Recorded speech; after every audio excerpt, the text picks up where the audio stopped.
All right, let's dive into Atomic Habits. You know, this isn't just another self-help book filled with inspiration that fades after a week. Think of it more like an owner's manual for your own brain, a way to actually engineer lasting change in your life.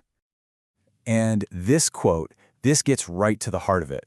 We've all been there, right? You get this massive burst of motivation. You're ready to conquer the world. And then a few days later, you're back on the couch.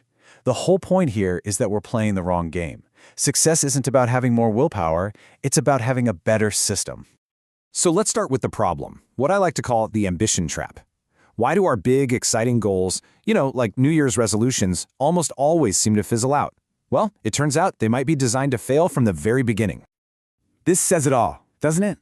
We tend to think our lives are shaped by these big, dramatic moments, but they're not.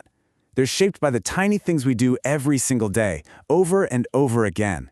Your daily routine is basically the script for your life. If you want a different ending, you've got to change the script. Okay, so if setting huge goals is the problem, what's the solution? Well, it's something that feels almost counterintuitive. It's incredibly small.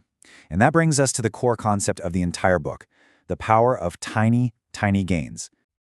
The name Atomic Habit is just brilliant because it works on two levels.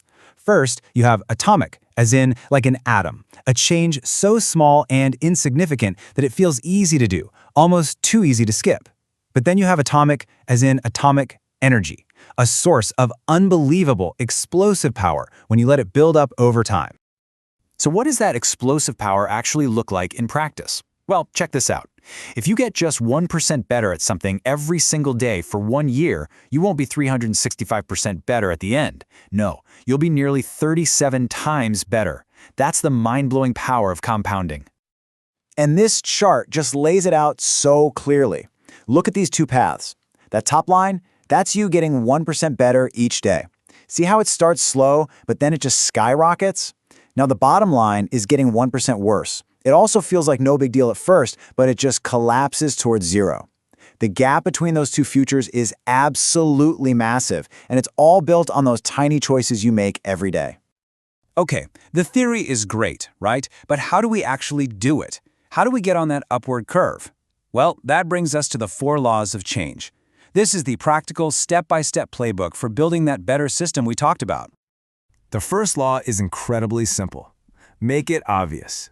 You can't change a habit if you're not even aware you're doing it. Our lives are just filled with these invisible cues that trigger our behaviors, and most of the time, we don't even notice. The goal here is to take back control of those cues. So here's the key takeaway. Stop trying to fight your own brain with willpower. It's a losing battle. Instead, just redesign your environment. I mean, if a book is literally sitting on your pillow, you can't miss it. If there are no cookies in the cupboard, you can't eat them. Your environment is almost always stronger than your willpower, so you have to make it work for you. All right, law number 2 is to make it attractive. Our brains are hardwired to chase pleasure and rewards. It's just how we operate. If a habit feels like a boring chore, you are always going to struggle. So the trick is to connect the habit you need to build with something you already want. This little hack is called temptation bundling. You literally bundle something you want to do with something you need to do. So you tell yourself, I can only listen to my favorite podcast when I'm on my workout, or I get to have that amazing cup of coffee after I read 5 pages. You're basically tricking your brain into looking forward to the hard part because it becomes the ticket to the reward. Law number 3, make it easy. Oh, this one is so crucial. We're taught that we need more grit, more discipline, but the truth is, human beings are naturally wired to take the path of least resistance. We're lazy, so instead of fighting that instinct, let's use it. We need to lower the friction for our good habits. Just remember this phrase. We don't rise to the level of our goals, we fall to the level of our systems.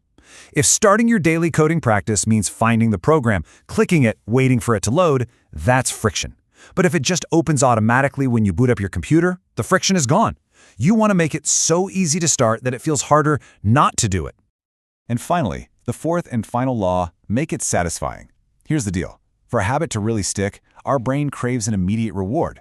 But the rewards for most good habits, like getting in shape or mastering a skill, are way off in the future.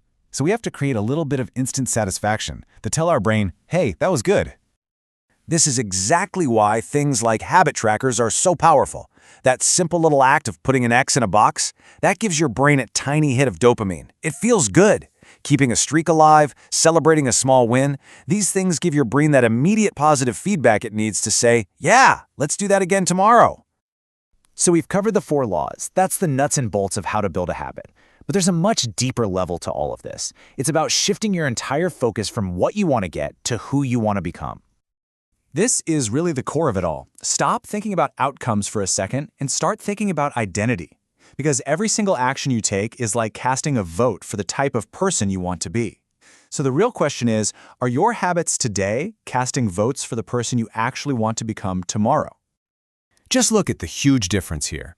I want to lose weight is a goal. It's temporary. But I am a healthy person, that's an identity. A healthy person just naturally makes healthy choices.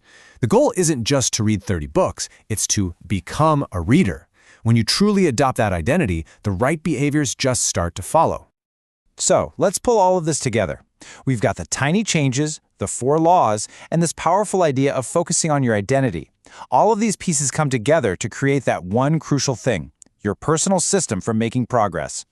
And this right here is the ultimate lesson. Motivation, it's just a feeling. It's fickle. It comes and goes. You will not always feel motivated to do the work, and that is perfectly okay. A good system doesn't care about your feelings. It's the reliable engine that pulls you forward on the good days, and most importantly, it's what carries you through on the bad days. So let's end with this thought. Real, lasting change isn't about some massive overnight transformation. It's about finding a new, better rhythm for your daily life. It's about building a system of tiny, atomic habits that, over time, create a truly explosive impact. So what's one tiny change you can make today to start building your new rhythm?